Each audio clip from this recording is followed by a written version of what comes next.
दोस्तों, आप गुड़हल की कटिंग लगाते तो हैं, लेकिन आपकी जो कटिंग है वो लगती नहीं है। तो गुड़हल की कटिंग ना लगने के जो कुछ कारण हैं वो मैं आज आपके साथ में शेयर करूंगी, जिससे आपकी जो गुड़हल की कटिंग है डेफिनेटली लग जाएगी। और उससे पहले मैं आपको अपना ये प्लांट दिखा रही हूँ, और प्लांट दिखाने का रीज़न केवल इतना सा ही है कि मैं आपको दिखा सकूँ कि इस प्लांट के अंदर आप देखिए जगह जगह पर कितने सारे फ्लावर्स हैं। और ये फ्लावर्स जो है मैं आपके साथ में डेली शेयर करती हूँ कि डेली इस प्लांट के अंदर जो है हमें कितनी सारी जो है कलियां देखने के लिए मिल रही हैं। उसके साथ ही आपके साथ में एक जो महत्वपूर्ण बात है वो ये शेयर करूंगी कि जैसे कि आप देख रहे हैं, मैंने 2 पॉट में अपना जो है गुड़हल का प्लांट लगाया हुआ है। एक आप ये देखिए, ये प्लास्टिक का पॉट है, वहीं दूसरी तरफ हमने इस पॉट में जो है मिट्टी के पॉट में अपना प्लांट लगाया हुआ है। और मैंने आपको दिखाया था कि जब मैंने अपने इस वाले प्लांट को रिपोर्ट किया था तो ये कितना एकदम येलोइश था, जैसे इसमें क्लोरोसिस हो गया उस तरह से। लेकिन आज के टाइम में आप ये देखिए, ये प्लांट बिल्कुल हरा भरा हो गया है। और इसमें भी आप देख पाएंगे, इसमें भी जगह जगह से जो है कुछ ही दिनों में हमें ढेर सारी कलियां दिखाई देंगी, क्योंकि अब इसमें कलियां बनने का जो प्रोसेस है वो चालू हो गया है। तो आपको बताना ये चाहती हूँ कि जो मिट्टी का पॉट होता है उसके अंदर हमारा प्लांट, क्योंकि ये लंबे टाइम तक चलने वाला पौधा है, तो हमारा जो प्लांट है काफ़ी लंबे टाइम तक चलेगा। वहीं दूसरी तरफ आप देखिए, ये जो मिट्टी प्लास्टिक वाला पॉट है, इसमें आप देखिए जो जड़ें हैं पौधे की ऊपर आ गई हैं, और हम इसकी टाइम टू टाइम गुड़ाई भी करते हैं, टाइम टू टाइम पानी भी डाल रहे हैं, और इसकी ग्रोथ भी काफ़ी अच्छी है। लेकिन ये जो है लंबा चलने वाला प्लांट है, ये कभी ख़राब नहीं होता है। लेकिन जब हम इस प्लांट को प्लास्टिक के पॉट में लगा देते हैं, तो अभी मौसम ठीक है तब तक ये प्लांट बहुत अच्छे से चलेगा।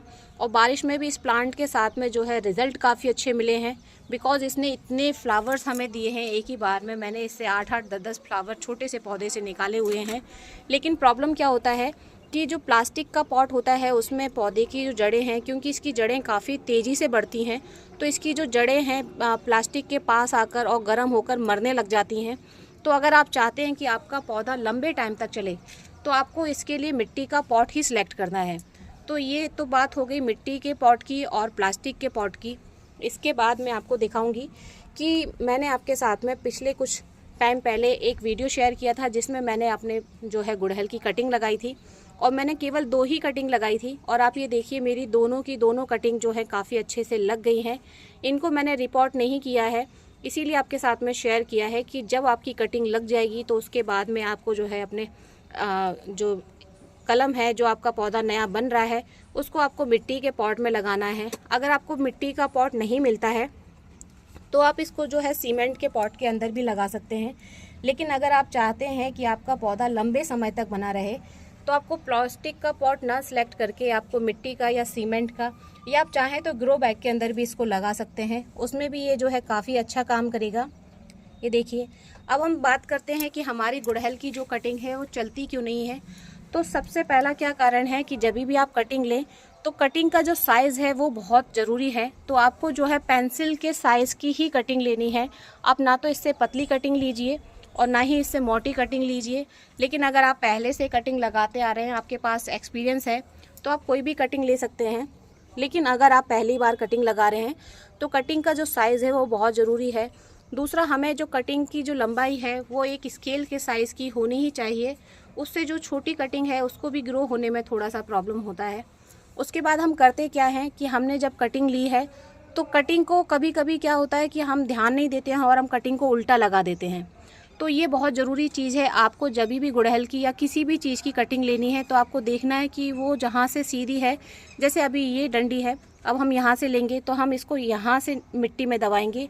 अगर मैं इसको इस तरफ से मिट्टी में दबा दूंगी तो ये कटिंग कभी भी नहीं चलेगी। तो आपको इस बात का बहुत ध्यान रखना है कि कटिंग को कभी भी उल्टा ना लगाएं। जिस तरह से वो ऊपर की साइड है तो ऊपर वाला हिस्सा ऊपर रखेंगे और नीचे वाला जो हिस्सा है वो नीचे रखेंगे। इसके बाद जो कटिंग है, कटिंग को 45 एंगल पर कट करना बहुत ज़रूरी है।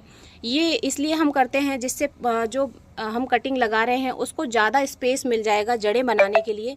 इसलिए 45 का एंगल जो है कट करने के लिए बहुत ज़्यादा ज़रूरी है। जब आप 45 का एंगल कट कर देंगे तो उसके बाद उसको ज़्यादा जगह मिल जाएगी। उसके बाद जिस तरह से मैंने आपको बताया था कि आपको नीचे नीचे का थोड़ा थोड़ा सा जो हिस्सा है उसको छील देना है, वो भी हम इसीलिए करते हैं जिससे हमारे जो कलम हम लगा रहे हैं, जो कटिंग हम लगा रहे हैं, उसमें जड़ें विकसित होने के लिए उसको ज़्यादा स्पेस मिल जाएगा। इसके बाद हमें जो भी कटिंग लगानी है उसके लिए हमें रेतीली मिट्टी लेनी है। आप चाहें तो डायरेक्ट रेत के अंदर भी अपनी कटिंग को लगा सकते हैं। और कटिंग को लगाने के बाद में कभी भी कटिंग को डायरेक्ट धूप में नहीं रखना है, कटिंग को छांव में ही हम रखेंगे। जब कटिंग हमारी 1-2 दिन हो जाएंगे उसके बाद आप बेशक उसको धूप में रख सकते हैं, लेकिन आपको डायरेक्ट तुरंत लगाने के बाद उसको धूप में नहीं रखना है। उसके बाद जो कटिंग की मिट्टी है उसमें नमी को बनाए रखना है, जिससे जड़ें जो है अच्छे से विकसित हो सकें। और अगर आप पहली बार लगा रहे हैं तो ग्रोथ हार्मोन का ज़रूर यूज़ करें। वो आप अपना घर का बना हुआ ग्रोथ हार्मोन भी यूज़ कर सकते हैं, या फिर आप मार्केट से लाके उस हार्मोन को यूज़ कर सकते हैं। उसके बाद कभी भी कटिंग लगने के बाद में जल्दबाजी नहीं करनी है। कम से कम 45 दिन होने के बाद ही जो है कटिंग को नया पॉट देना है। और डायरेक्ट किसी बड़े पॉट के अंदर अगर आप पहली बार कटिंग लगा रहे हैं तो डायरेक्ट किसी बड़े पॉट के अंदर आप प्लीज़ कटिंग को ना लगाइए। तो ये छोटी छोटी सी जो बातें थी, अगर आप इनका ध्यान रखेंगे तो आपकी जो कटिंग है डेफिनेटली लग जाएगी। क्योंकि आप ये देखिए, जब कटिंग का हम अच्छे से केयर करते हैं तो स्टेप बाय स्टेप मैंने प्रोसेस किया है। पहले इस तरह से कटिंग को लगाया है, फिर कटिंग जब बहुत अच्छे से लग गई है तो उसके करीब 2 से 3 महीने के बाद मैंने उसको पॉट दिया है। और पॉट में शिफ्ट करने के बाद में आप देखिए कितनी अच्छी जो इसकी ग्रोथ है। और ये आप तीनों स्टेप देख सकते हैं कि किस तरह से 1 बाय 1 मैंने सारे स्टेप फॉलो किए हैं। और मेरा प्लांट जो है अब मुझे ढेर सारी फ्लावरिंग दे रहा है। तो इस तरह से कटिंग को लगाएंगे तो कभी भी आपकी कटिंग जो है फेल नहीं होगी। Happy gardening.